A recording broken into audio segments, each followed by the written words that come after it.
you bet. Colin, Mr. Colin.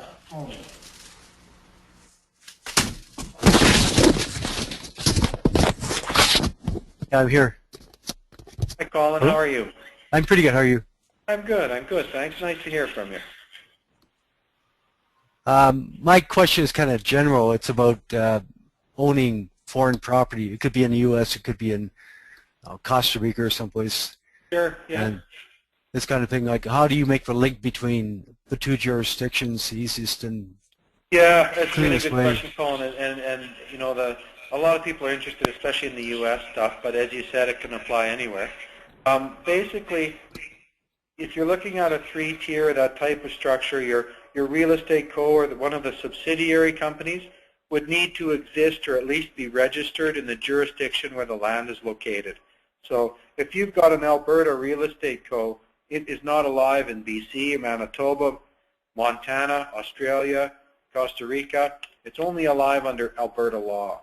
And if you want to buy something in another province, like BC, for example, you can register your Alberta Real Estate Co. extra-provincially in BC, pay a reduced government fee, and it'll be alive in that jurisdiction as well. So it'll be a person there, it can own land, it's alive in Alberta and in BC. Most of the other jurisdictions in this world, like the States, you can do that. The other choice is just to say, well, I'm buying land in Montana, I guess I'll just set up a corporation in Montana, and the shareholder will be my Canadian holdco.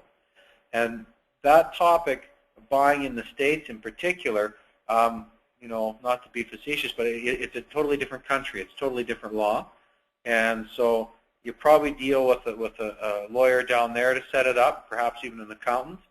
And the U.S., for example, have a lot more choices, like S Corp, C Corp, and triple LLPs, and all this kind of stuff that they have more tools in their toolbox. We have very basic choices. They have more. And in some cases, you might pick one that's better suited for your circumstances. In the U.S., sometimes the issue isn't becoming a U.S. taxpayer. The issue is getting out of being a U.S. taxpayer. Getting out of the system can be very difficult. So, those things are better left for a practitioner in the state where the land is located. But I've seen many, many clients who have gotten tax advice from accountants and TAs and things. Quite often will get a call to create their Canadian holdco, which will then own some other entity in some other jurisdiction, like the U.S. or elsewhere. So the idea is that the money is coming up by way of intercorporate dividends and is repatriated back into Canada and given more favorable tax treatment. So, it's kind of a complicated question you ask. That it doesn't really matter about the country. The process will work. Yeah, for sure. And so the bottom line is, look to the jurisdiction where the land is. Because think about wherever the land is at, you'll need a legal entity there to own it, and it'll be taxed under that jurisdiction.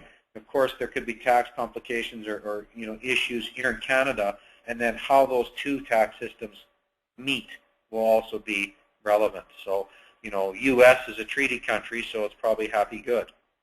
Not every country is a treaty country.